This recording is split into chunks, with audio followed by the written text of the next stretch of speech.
До кінця, позирайте, ніхто не хоче говорити правду. Абсолютно не християнське то, в центрі Мукачева, у скверику, де люди ходять. Там лишилися могили російських вояків. Честь і хвала кожному, хто вбитий на війні, хто до кінця був вояком і видержав з честю свою воїнську присягу. Але ці хлопці, може, треба було ці могили перенести на холм слави. Най це буде в Ужгороді, най це буде в Мукачеві чи десь. Не лишати там. Но... Це, знаєте, ситуація не дозріває, щоб я, наприклад, не розумію зовсім. Треба ці речі вміти розділити. Ці люди загинули, полишили свої сім'ї. Да? От коли їхні сім'ї теж загинули. Вони, визволяючи інший чужий народ, те, що потім то переросло в таку, знаєте, зовсім іншу історію, їх вина яка в тому, а ніяка. Да? Вони загинули, втратили своє життя. Це солдат. Сиротами лишили це солдат. Да, своїх дітей. І тепер, коли йде вопрос, як їх пам'ять, наприклад, заховати і пошану їм віддати, так пошану тим солдатам не в тим, щоб там стояла ленінська звізда на тому пам'ятникові, правда? А упирається якраз в то. Не рушайте тут зв'язочку, то мусить бути, бо в нього було на чому. Ні.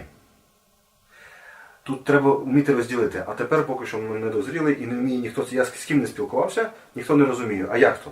Це солдат. Допустимо, він був азербайджанець, по національності, чи українець, чи той самий русин з корпусу генерала Свободи. Розумієте? Він і зірочка, розумієте, Ленін на флажку. При чому тут? Це інші справи. Якщо б там не Ленін, все одно була війна, все одно б люди сопротивлялися і визволяли. Тобто вони воювали не за ідеологію соціалізму і не за пам'ять Леніна чи Сталіна. Абсолютно. Да. А тепер путають з цим. Пам'ятник цей. І поза того відбуваються такі речі, що приходить хтось і починає такі пам'ятники бульдозером ламати, хоча там могили людей. Розумієте? От. Треба десобітізувати, тобто комуністичну, ідеологічну всю ту мішуру з того отслонити в сторону.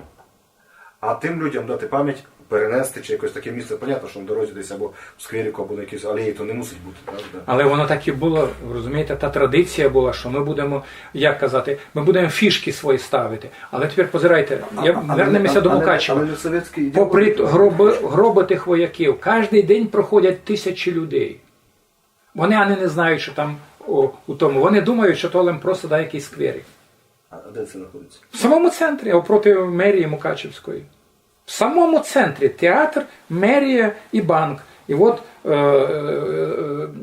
Там, де пам'ятник був, що його зняли?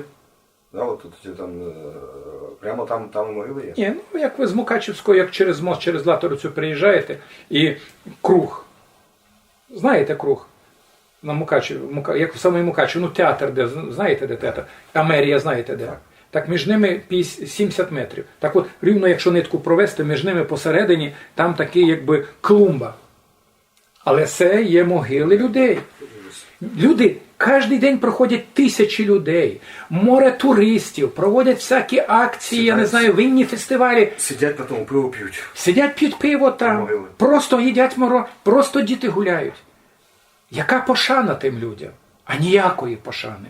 Так зробіть це так, якщо вже ідеологія вам заважає, верніться ви до християнських традицій і зробіть то по-християнськи. Зробіть то по-християнськи.